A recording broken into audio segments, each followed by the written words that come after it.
Vse več občin uvaja participativni proračun, ki je moderen demokratičen mehanizem vključevanja občanov v odločanje o porabi dela proračunskih sredstev. Maribor ga je poskusno uvedel prvi v Sloveniji, potem pa je projekt zastal. V Zavodu PIP smo ocenili, da ukolikor želijo biti te zaveze uresničene in participativni proračun uveden v prihodnji dve proračunski obdobji, za torej leto 2021 in 2022, so sedaj pričeli teči skrajni roki za izvedbo vseh potrebnih postopkov, da bi lahko participativni proračun v prihodnjem letu udejanjili. V Zavodu PIP s ciljem pospešitve teh procesov ponujajo občini strokovno pomoč. Po našem mnenju gre za modern demokratični instrument, ki dopolnjuje stopnjo demokratičnosti na ravni lokalne samouprave. Volitve, ki so vsake 4 leta, volitve funkcionarjev, so nek inštrument demokratičnega odločanja.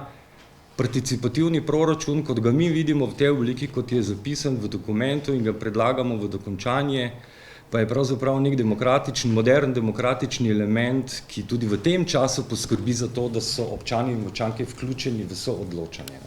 Občani v okviru participativnega proračuna odločajo o naprej določenem delu proračuna. Prebivalci tako sami podajajo predloge za ureditev zadev na področju lokalne skupnosti, v kateri bivajo.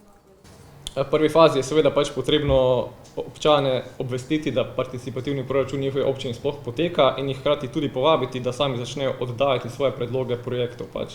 Torej, kaj oni menijo, da bi bilo dobro izvesti v njihovem lokalnem okolju, v njihovi lokalni skupnosti in da o tem ne rabi toliko sama mestna oblast ugibati, kajti ljudje bodo podali predloge, o katerih bi na to sami tudi glasovali. Ko se zbiranje predlogov zaključi, ta faza traja približno 14 dni ali pa morda 3 tedne. Občinske službe vse prispele predloge pregledajo, jih preverijo, če ustrezajo naprej določenim merilom, tudi pregledajo, če so zakonsko ustrezni, kajti možno je, da kakšnega ni mogoče izvesti, ker je v nasprotju z zakonodajo ali pa ker izvedba ni v občinski pristojnosti. Hkrati pa jih tudi seveda finančno ocenijo, da se vidi, koliko bi izvedba nekega predloga projekta stala. Torej, vsi ustrezni projekti so na to uvrščeni na glasovanje. Glasovanje je po njihovem mnenju najbolje, da poteka kot klasične volitve.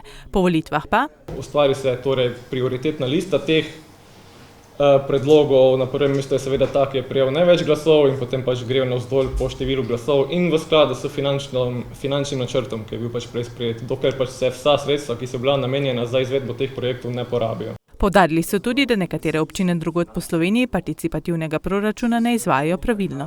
Na novinarski konferenci zavoda je bila prisotna tudi vodja županovega kabineta Jelka Vrečko, ki je povedala, da imata župan in koalicija namen izvesti participativni proračun.